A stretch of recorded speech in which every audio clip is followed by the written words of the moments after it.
Hi, this is Elena Wood, and I'm going to be presenting my ENGR 453 final project. I'm going to be talking about the Internet of Medical Things, or IoMT, and I'm going to be talking about cyber attacks on medical implants, specifically on pacemakers. So the Internet of Medical Things presents several unique security challenges that need to be addressed to ensure the safety, privacy, and reliability of medical devices and systems. I'm going to cover cyber attack models that can be used on pacemakers. So to overview implantable medical devices, there's been a rapid growth in micro and nanotechnology, which has caused miniature systems to become popular for controlling biological systems.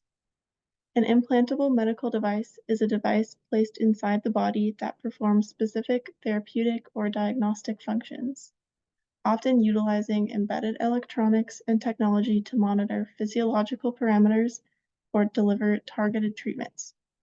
Some examples include pacemakers, implantable infusion pumps, retinal implants, and more.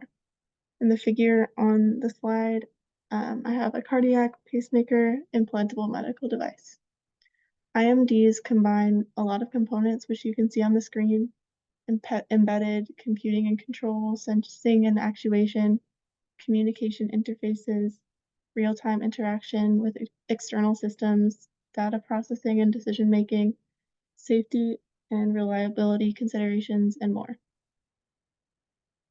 Now, what is a pacemaker? Pacemakers are real-time computer-controlled systems which have predefined tasks. They have a low-power, robust microcontroller interfaced with required memory space. Pacemakers generate pacing signals to correct irregular heartbeat.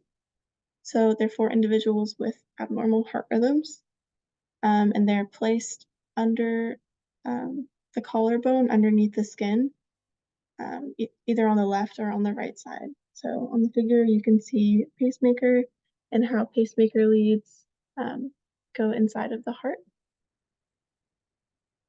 Pacemakers are vulnerable to cyber attacks. They are considered to be an IoMT device, and they're vulnerable due to several factors. So wireless connectivity, this is an entry point for hackers.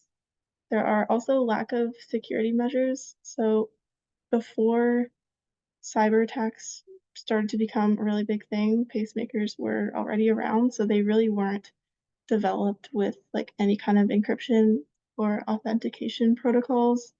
They also sometimes might run on outdated software that has known vulnerabilities.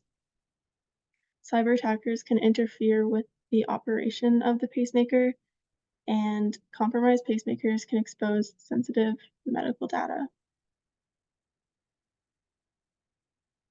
So, cyber attacks on pacemakers. There's been no documented cyber attacks on pacemakers, thankfully, but researchers have demonstrated, like with other medical Internet of Things devices, that it is possible. Such attacks can be modeled using MATLAB, which is like the graph on the right. There are several types of attacks possible, and they can be described by the possible threats to the implanted medical device. So I've listed a couple basic attack models that I'm going to be talking about. There's the denial of service, DOS model. This is also known as the interruption attack model. It results in no data communication during the period of attack. There's also the man-in-the-middle model, which I'm going to have an example of. This refers to the action of a human eavesdropper during the attack duration. So in the man-in-the-middle attack, in a pacemaker, the reference heart rate in the pacemaker can be altered. There's downsampling, which reduces the sampling rate of the intended signal.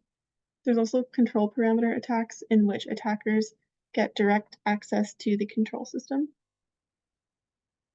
So for a pacemaker under a man-in-the-middle attack, you can see on the screen there's a man-in-the-middle attack from seconds 8 to 14, in which the correct reference value for the pacemaker control is altered, and the heart drops back to 52 beats per minute. So this is an example of how a cyber attack on an Internet of Medical Things device can be modeled. There's also the pacemaker under coordinated attack. So attackers can get direct device access to the device's control parameters. Often, multiple attack models are used in coordinated attacks, which can break past a device's components to withstand basic attacks. So here we have a combined man-in-the-middle and control parameter attack from seconds 8 to 14. So you can see the reference heart rate is altered by the man-in-the-middle attack, and you can see very clearly a control parameter change, which results in a pronounced overshoot. So on the screen, there's that really big dip um, in and surge for the blue controlled, which is a controlled output from the pacemaker. So this attack disabled or proved that the pacemaker could be disabled and bradycardia could be generated, which is very dangerous for the patient. So in conclusion, the scenarios that I've talked about depict some of the vulnerabilities to implantable medical IoT devices, such as pacemakers to cyber attacks. It can be demonstrated that such devices can be remotely disabled, and as medical devices continue to have vulnerabilities to cyber attacks, it's necessary to detect and counter such attacks to protect patients. Thank you so much for listening, and that is my ENGR 453 final project.